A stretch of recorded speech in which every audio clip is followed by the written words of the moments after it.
Kisah Petani Mangga Kaya Raya yang Rendah Hati episode ke-25.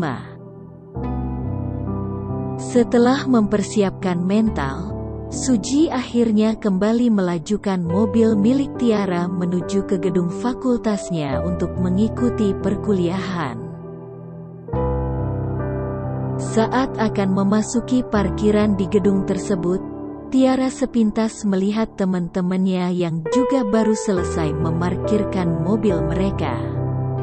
Mereka terlihat tengah berjalan dari lokasi parkiran menuju ke ruang kuliah.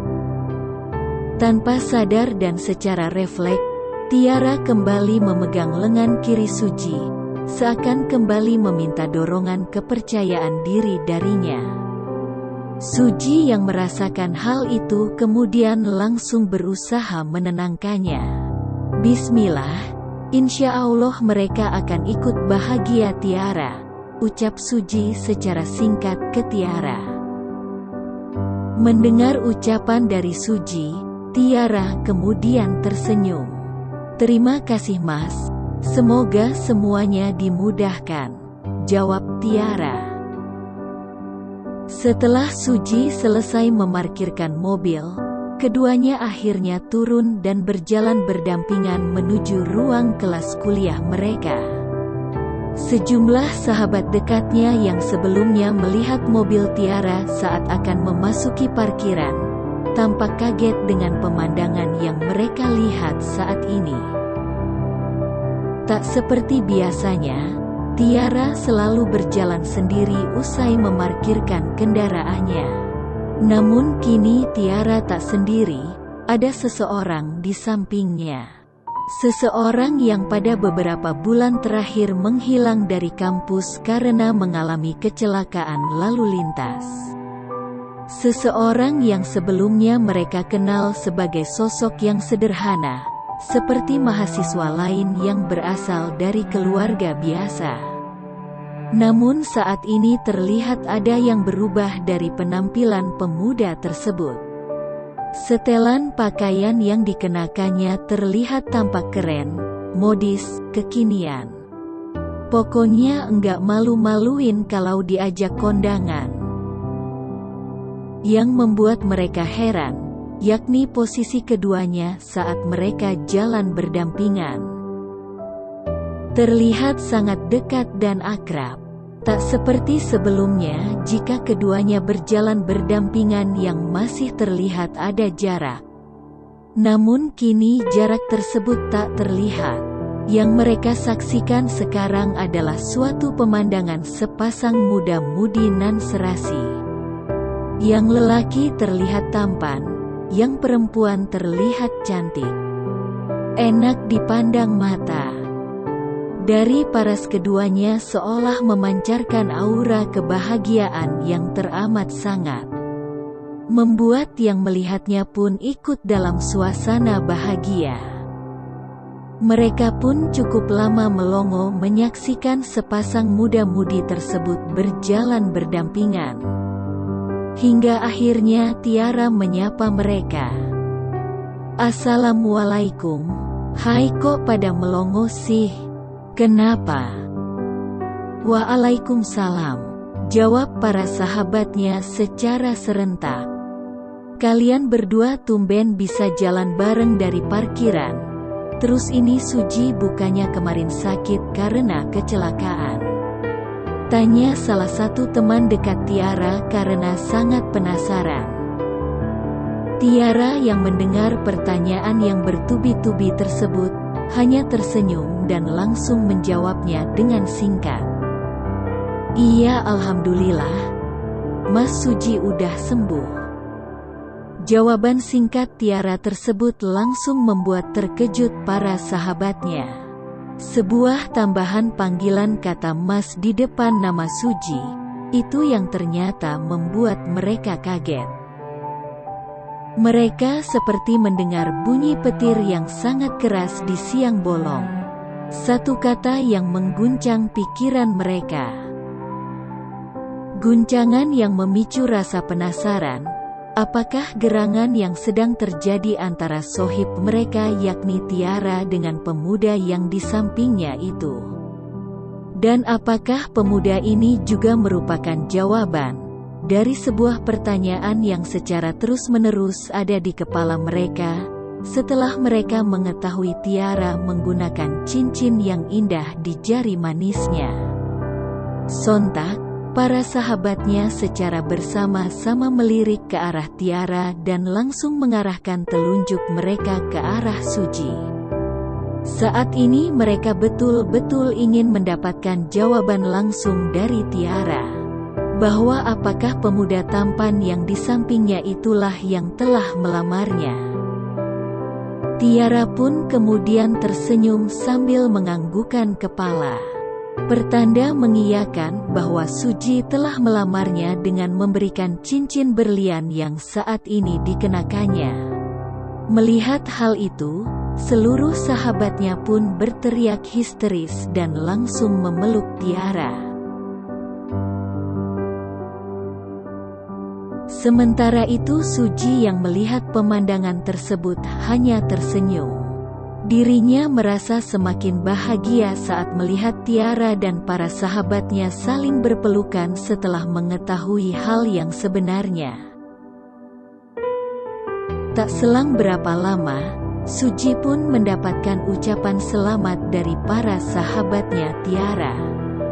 Mereka tak menyangka bahwa Suji telah mampu meluruhkan hati Tiara, mahasiswi yang selama ini diidam-idamkan para mahasiswa di kampus untuk menjadi pacarnya, karena kecantikan dan kepintarannya. Sudah, ayo kita masuk ke kelas. Takut nanti kita terlambat, ucap Tiara sambil mengajak para sahabatnya untuk masuk ke dalam kampus. Cie, Tiara ngingetin kita segera masuk ke kelas. Bilang aja kalau Tiara cemburu ke kita karena bersalaman dengan pacarnya, ucap salah satu sahabat Tiara. Celetukan tersebut langsung disambut tawa oleh para sahabat Tiara. Sementara itu Suji hanya tersenyum. Tiara yang malu karena ketahuan cemburu setelah para sahabatnya menjabat tangan Suji, langsung menutupi wajahnya dengan kedua telapak tangannya, dan secara refleks kemudian langsung mencubit lengan Suji. Mereka pun akhirnya masuk ke dalam kelas untuk mengikuti kuliah yang sebentar lagi akan dimulai. Jadwal kuliah Suji dan Tiara untuk hari ini hingga pukul 3 sore. Yakni terdapat 2 mata kuliah, yang pertama masuk pagi dan yang kedua masuk siang, tepatnya setelah waktu zuhur.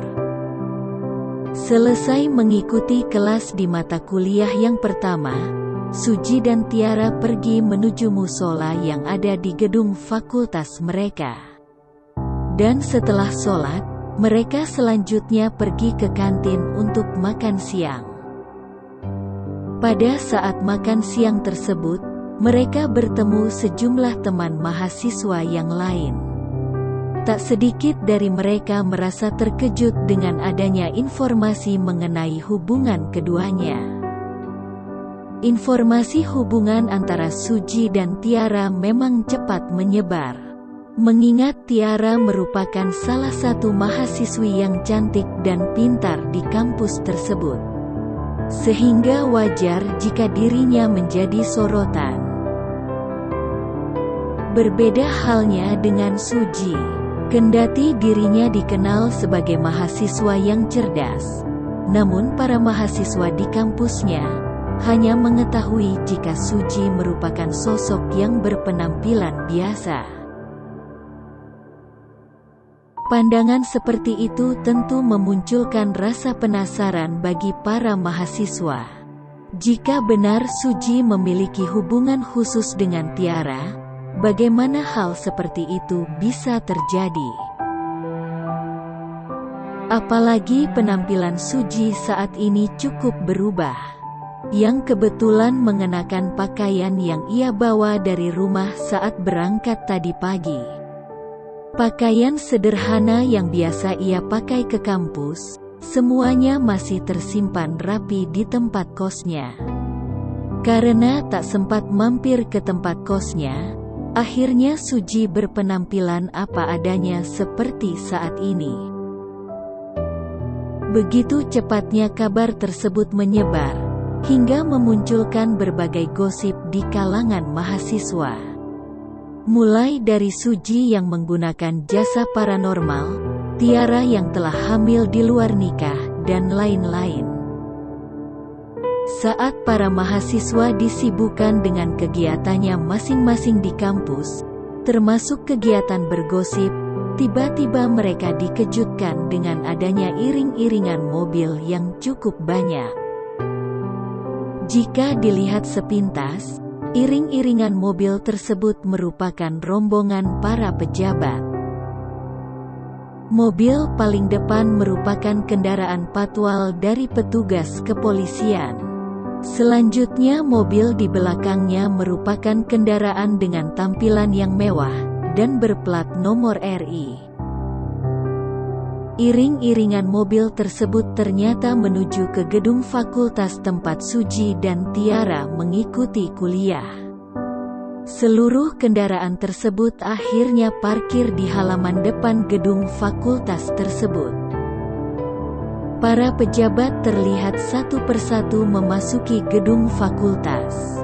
Pemandangan ini tentu menarik perhatian dari para mahasiswa yang ada di kampus. Ada keperluan apa para pejabat tersebut di kampus ini? Pertanyaan seperti itulah yang ada di kepala masing-masing mahasiswa. Mengingat biasanya jika ada kegiatan dari para pejabat, lokasi yang digunakan adalah gedung rektorat, ataupun auditorium kampus.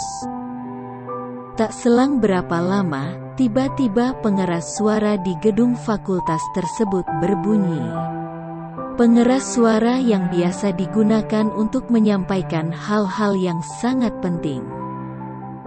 Dari pengeras suara tersebut, terdengar sebuah panggilan yang ditujukan untuk Suji.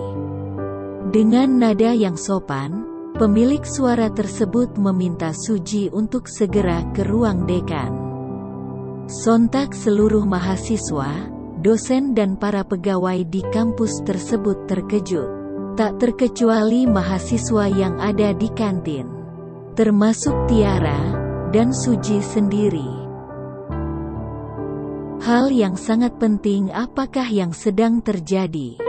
Hingga harus membuat panggilan lewat pengeras suara di gedung fakultas tersebut diaktifkan. Rasa heran juga dialami Suji setelah mendengar panggilan tersebut. Dirinya langsung menatap Tiara yang sedang duduk di hadapannya. Tiara pun tak kalah heran dengan apa yang baru terjadi. Jangan-jangan dirinya salah dengar dengan apa yang baru saja didengarnya. Seluruh mahasiswa yang ada di kantin langsung mengalihkan pandangannya ke arah Suji, seolah ingin mendapat jawaban dari Suji. Apa yang sudah dia lakukan sehingga namanya terdengar di pengeras suara itu? Saat Suji, Tiara, dan para mahasiswa di kantin sedang bingung mengenai apa yang terjadi, tiba-tiba seorang staf bagian umum terlihat lari tergopoh-gopoh mendatangi Suji. Pegawai tersebut kemudian menyampaikan sesuatu kepada Suji. "Maaf Mas Suji, Pak Dekan meminta Mas Suji untuk ke ruangan beliau. Ada Pak Menteri BUMN sedang mencari Mas Suji." Mendengar pesan dari pegawai tersebut, Suji dan Tiara langsung terkejut, termasuk juga para mahasiswa yang lain. Iring-iringan mobil barusan ternyata rombongan pejabat dari Kementerian BUMN. "Baik Pak, saya akan segera ke ruangan Pak Dekan, terima kasih ya," jawab Suji dengan singkat. Setelah menyelesaikan pembayaran di kantin tersebut, Suji dan Tiara kemudian pergi menuju ke ruang dekan. Apa yang membuat Pak Menteri BUMN tiba-tiba muncul di kampus Suji? Bagaimana respon dari pihak kampus Suji yang tiba-tiba didatangi salah satu orang penting di negeri ini? Simak cerita selanjutnya di kisah petani mangga kaya raya yang rendah hati episode ke-26.